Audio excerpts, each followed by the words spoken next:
Hello everybody, my name is Anshu और आज हम एक नई वीडियो के साथ हैं। चैप्टर का नाम है forms of electronic communication. This is the 13th chapter of business communication. तो आइए स्टार्ट करते हैं। फर्स्ट ऑफ ऑल, पिछले कुछ सालों में जो हमारे मॉडर्न फॉर्म्स ऑफ कम्युनिकेशन हुए उसमें बहुत ज़्यादा इजाफा हो गया है। वीडियो कॉन्फ्रेंसिंग है, वॉइस मेल्स है, ईमेल्स है, इंटरनेट है, बहुत ज़्यादा सोशल मीडिया ने बहुत ग्रो किया है।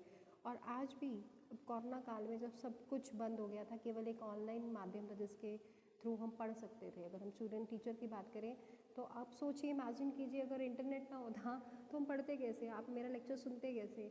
हम तो इंटरनेट का हमें बहुत थैंकफुल होना चाहिए कि इस दुख भरी घड़ी में जहाँ पे एवरीथिंग हैज़ बीन स्टक, तो इंटरनेट ने हमको पढ़ने का मौका दिया। तो आइए इस वीडियो के अंदर हम पढ़ते हैं कि इलेक्ट्रॉनिक मीडिया होता क्या है और कौन कौन से उसके फॉर्म्स हैं, हम कैसे बिज़नेस को ग्रो कर सकते हैं, एजुकेशन में कैसे रेवोल्यूशन लेकर आया है ऑनलाइन स्टडीज़। तो इस बारे में हम आज बात करेंगे। अब है हिस्ट्री ऑफ कम्युनिकेशन टेक्नोलॉजी। बहुत पुरानी है। आप याद कीजिए वो ज़माने, पहले ज़माने में कबूतर होते थे ना, वो एक चिट्ठी एक जगह से दूसरी जगह पर लेके जाते थे। फिर धीरे धीरे चिट्ठी आई, फिर धीरे धीरे और हमारे फॉर्म्स ऑफ कम्युनिकेशन डेवलप हुई। तो इसको हमने 3 कैटेगरीज में 3 स्टेजेस के अंदर डिवाइड किया है। जो पहली स्टेज होती थी वो हमारी होती है ओरल कम्युनिकेशन की, हम बात करते थे, फेस टू फेस इंट्रैक्शन किया करते थे। सेकेंड स्टेज हमने इसको डिवाइड किया है oral communication and written communication के अंदर। अब याद कीजिए वो पोस्ट आप जब बहुत छोटे होते थे, टेलीग्राफ होते थे, टेलीफोन्स होते थे, एसटीडी लाइंस हुआ करती थी। न्यूज़पेपर्स पढ़ते हैं, हम मैगजीन्स पढ़ते हैं, रेडियो आया, सिनेमा आया, टेलीविज़न आया। तो इस सेकंड स्टेज के अंदर हमने इसके माध्यम से कम्युनिकेशन करना शुरू कर दिया। तो हमारी थर्ड स्टेज थी, बहुत ही डायनेमिक स्टेज थी, और जो entire world has shrunk into global village. आज की बात करें, हमारे पास कंप्यूटर्स हैं, इंटरनेट्स हैं, ईमेल है, सैटेलाइट फ़ोन्स हैं, मोबाइल फ़ोन्स हैं, वॉइस मेल है। हम वर्ल्ड में कहीं पे किसी से भी कभी भी बात कर सकते हैं, किसी से कभी भी इंट्रैक्शन कर सकते हैं। आप अगर दिल करे तो आप ऑक्सफोर्ड यूनिवर्सिटी से डायरेक्ट लेसन्स ले सकते हैं। तो इस टेक्नोलॉजी ने बिज़नेस को, एजुकेशन को बहुत ज़्यादा ग्रो करने में महत्वपूर्ण योग्यता अपनी निभाई है। Next is challenges of technology. देखिए, हर एक चीज़ के दो पहलू होते हैं। अगर हम ठीक से किसी चीज़ को नहीं इस्तेमाल करेंगे तो उसके ड्रॉबैक्स भी ज़रूर सामने निकल कर आएंगे। यहाँ पर हम टॉप 10 टेक्नोलॉजी चैलेंजेस के बारे में बात करेंगे। पहला है डेटा सिक्योरिटी का। आप बहुत अच्छे से जानते हैं आजकल व्हाट्सएप के ऊपर भी एक तलवार लटकी पड़ी है, क्योंकि एक डाटा जो वो सुनने में आया कि वो सेल आउट करता है। तो डेटा सिक्योरिटी बहुत ज़्यादा एक आजकल एक इशू बना हुआ है। फेसबुक पे कहते हैं हमारा डेटा लीक हो जाता है, या बहुत सारे ऐसे हैकर्स हैं जो हमारे डेटा को सेल आउट कर देते हैं, कुछ ऑर्गेनाइजेशंस को, कुछ कंपनीज़ को। तो हमारा जो कॉन्फिडेंशियलिटी है, हमारी जो सिक्योरिटी कंसर्न्स है, एक बहुत बड़ा चैलेंज है। दूसरा होता है बिग डेटा, बहुत डेटा है। तीसरा है क्लाउड कंप्यूटिंग। क्लाउड कंप्यूटिंग के साथ हमारा डेटा कॉन्फिडेंशियलिटी का रिस्क जुड़ा हुआ है। And more over it is only depend on internet connection, level of security, technical problems, बहुत सारे इश्यूज़ हैं क्लाउड कंप्यूटिंग के साथ भी।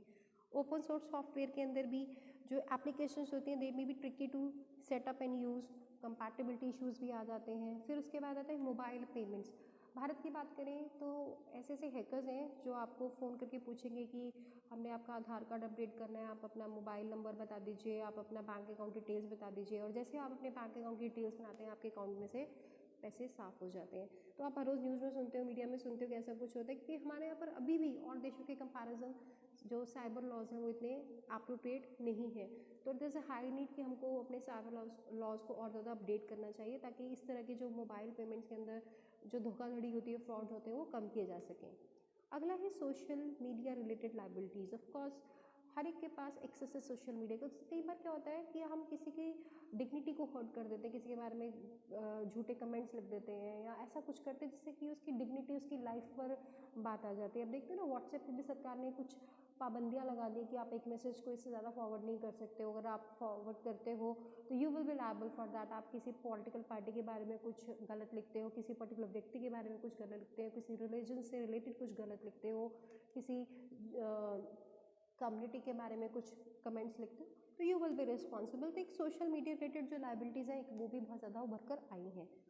अगला है internet of things. Internet of things के अंदर भी कॉम्प्लेक्सिटी है, प्राइवेसी, सेफ्टी इश्यूज़ हैं। तो इतने सारे चैलेंजेस हमारे इंटरनेट और हमारे जो मॉडर्न मीन्स ऑफ कम्युनिकेशन के साथ उभर कर आ रहे हैं। Next is social media. Social media एक कंप्यूटर बेस्ड टेक्नोलॉजी होती है that facilitate sharing of ideas, thoughts, information in a virtual network and communities. जैसे कि आप फेसबुक पे देखते हो, टिकटॉक है, ट्विटर है, इंस्टाग्राम है, यूट्यूब है। अगला है इंस्टेंट मैसेज।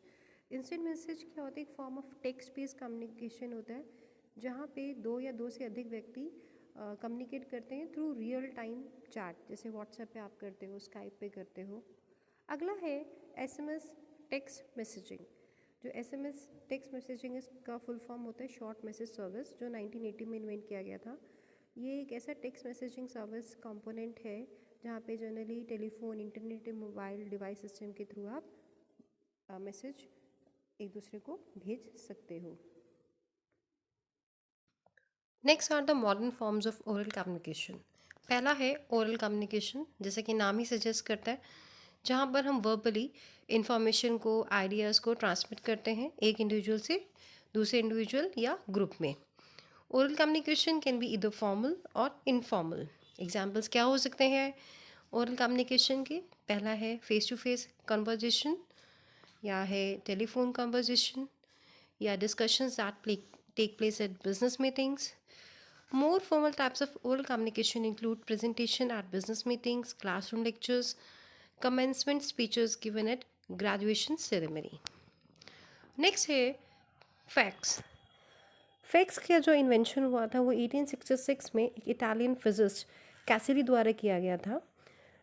फैक्स एक ऐसी मशीन होती है जो प्रिंटेड पेज को स्कैन करती है, सिग्नल में कन्वर्ट करती है and transmit the signal over a telephone line to a receiving fax machine. Next है सैटेलाइट कम्युनिकेशन। सैटेलाइट कम्युनिकेशन एक ऐसा मेथड होता है इंफॉर्मेशन को ट्रांसपोर्ट करने का जहाँ पे हम कम्युनिकेशन सैटेलाइट का इस्तेमाल करते हैं। एग्जाम्पल जैसे टेलीफोन है, रेडियो है, टेलीविज़न है, इंटरनेट है, मिलिट्री एप्लीकेशन है, ये सब सैटेलाइट कम्युनिकेशन का इस्तेमाल करके इंफॉर्मेशन को ट्रांसमिट करते हैं। नेक्स्ट है ईमेल। ईमेल इलेक्ट्रॉनिक मेल, जहाँ पर हम रिटन मैसेज को कंप्यूटर नेटवर्क के द्वारा हम ट्रांसमिट करते हैं। ये सबसे चीप और फास्टेस्ट माध्यम है किसी भी प्रिंटेड इंफॉर्मेशन को ट्रांसफ़र करने का। पर जब हम ईमेल लिखते हैं तो हमें कुछ एटिकेट्स को फॉलो करना बहुत ज़रूरी होता है। पहला है include a clear direct subject line. हमारा जो टोन होना चाहिए वो प्रॉपर होना चाहिए, स्पेशली जब हम किसी फॉर्मल जगह पर अपना मेल भेज रहे हैं तो हमारा रिसिपिएंट के साथ क्या रिलेशन है। सपोज़ हम अपने बॉस के साथ कोई इंट्रैक्शन कर रहे हैं तो हमें जो सैल्यूटेशन है या जो हमारा सब्जेक्ट मैटर होना चाहिए वो फॉर्मल लैंग्वेज को यूज़ करना चाहिए। दूसरा है use a professional email address. जब आप अपने ईमेल आईडी क्रिएट करते हैं तो जनरली आपको जो आपका ईमेल आईडी होना चाहिए वो प्रोफेशनल लगना चाहिए। उसके अंदर कुछ ऐसे सिली से वर्ड्स का यूज़ करना बहुत बुरा लगता है। तो फॉर्मल जब हम बिज़नेस की बात करते हैं या कॉलेज स्टूडेंट्स की बात करते हैं तो हमारा जो ईमेल आईडी होना चाहिए प्रोफेशनल लगना चाहिए। अगला है think twice before hitting reply all. Of course जब हम ईमेल सेंड करते हैं तो एक बार ईमेल चला गया तो उसको रिट्रीव करना नामुमकिन है। तो जो भी हम ईमेल सेंड कर रहे हैं उसको ध्यान से सेंड करना चाहिए। Include a signature block and use professional salutations. मैंने पहले ही बताया जिस रिसिपिएंट को आप मैसेज भेज रहे हैं, ईमेल भेज रहे हैं, तो वहाँ पे रिस्पेक्टेड सर, डियर सर या मिस्टर, उसका नाम, ऐसा कुछ इस तरह करके हमें सैल्यूटेशन यूज़ करनी चाहिए। Use exclamation points sparingly and be cautious with humour. में जो मेल होनी चाहिए फॉर्मल होनी चाहिए, उसमें ह्यूमर का एलिमेंट कम से कम इस्तेमाल करना चाहिए। Know what people from different culture speak and right differently. देखिए हर एक देश की अलग संस्कृति है, कल्चर है, तो उनके लिखने का जो पैटर्न है, ईमेल सेंड करने का जो कस्टम है, ट्रेडिशन है, वो भी अलग अलग है।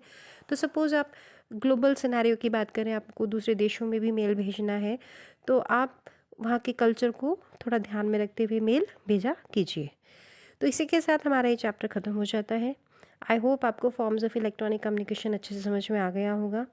आपको इससे कोई भी डाउट हो, इस चैप्टर में कोई भी चीज़ आपको ना समझ में आई हो तो आप कमेंट सेक्शन में पूछ सकते हैं। Thanks a lot.